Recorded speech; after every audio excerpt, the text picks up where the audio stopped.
છેલ્લા અનેક દિવસોથી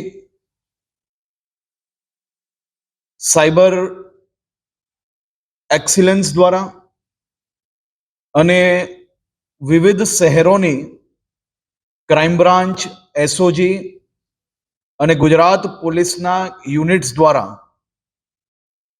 ટેકનિકલ સર્વેલન્સના આધારે, વિવિધ ટેકનોલોજીના આધારે 6200થી વધારે શંકાસ્પદ લોકોને સંપૂર્ણ રીતે ચેકિંગ કરીને ગઈકાલ રાતથી ઓપરેશન હન્ટ દ્વારા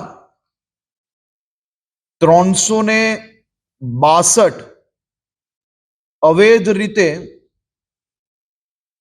ભારતમાં નિવાસ કરતા બાંગ્લાદેશીઓને પકડવાનો એક ખૂબ જ સફળતાપૂર્વક આ ઓપરેશન આગળ વધી રહ્યું છે. હાલ જે સંપૂર્ણ રીતે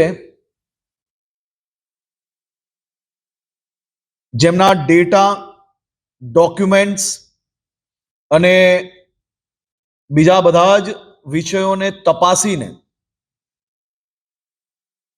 જે બાંગ્લાદેશીઓ છે તેવા 362 લોકો કન્ફર્મ થયા છે. બાકી 780 થી વધારે લોકોની તપાસ હજી ચાલી રહી છે. મોડી રાત સુધી આ તપાસ ચાલુ રહેશે અને બાકી આખા રાજ્યમાં ચારેય દિશાઓમાં હ્યુમન ઇન્ટેલિજન્સના માધ્યમથી બી લોકલ યુનિટ્સ દ્વારા ખૂબ જ અદ્ભુત કામગીરી કરવામાં આવી છે. એક જ રાતમાં આટલા મોટા પ્રમાણમાં બાંગ્લાદેશીઓને પકડવામાં ગુજરાત પોલીસની આ ઐતિહાસિક સફળતા છે અને આ સફળતા માટે હું ગુજરાત પોલીસના તમામ યુનિટને ખૂબ ખૂબ અભિનંદન આપું છું. 362 બાંગ્લાદેશીઓને પકડવામાં તો આવ્યા, પરંતુ પોલીસની બીજી યુનિટ દ્વારા આ લોકોને ઘર આપવા વાળા લોકો, આ લોકોને નોકરી આપવા વાળા લોકો, આ સૌ લોકોને અહીંયા કોણ રાખતું હતું તેની બી તપાસની કામગીરી આગળ ચાલી રહી છે. જેમ કે આપણે પહેલાથી જ કહ્યું છે કે કોઈ બી પ્રકારના ડોક્યુમેન્ટ્સ લીધા વગર આવા અવૈધ લોકોને જે કોઈ લોકો આશરો આપશે તેની ઉપર બી ગુનાઓ દાખલ કરવામાં આવશે અને આ વખતે આ સંપૂર્ણ તપાસ બી આગળ વધી રહી છે. જે ઇન્ડસ્ટ્રીઝે આ લોકોને નોકરી આપી હશે અને પોલીસની અંદર એમના વેરિફિકેશન માટે ડોક્યુમેન્ટ્સ નહીં મોકલ્યા હશે તેમની ઉપર બી કડક કાર્યવાહી કરવામાં આવશે. આ ઓપરેશન એ આવનારા દિવસોમાં બી રાજ્યના તમામ ક્ષેત્રોની અંદર ચાલશે, તમામ દિશાઓમાં ચાલશે.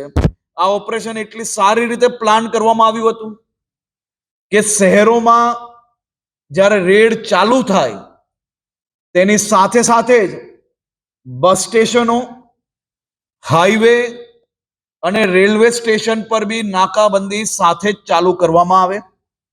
આપ સૌને જાણીને આનંદ થશે કે કુલ મલાવીને આખી રેડ દરમિયાન રેડ ચાલુ થતાની સાથે જ આ નાકાબંધી કરવામાં આવી તો રેલવે સ્ટેશન, બસ સ્ટેશન અને જિલ્લા અને હાઈવે પરની નાકેબંધીના માધ્યમથી 18 લોકો જે ભાગવાની કોશિશ કરતા હતા તેમને બી પકડવાની સફળતા આ વખતે આપણે લોકોને ધ્યાનમાં આવી છે.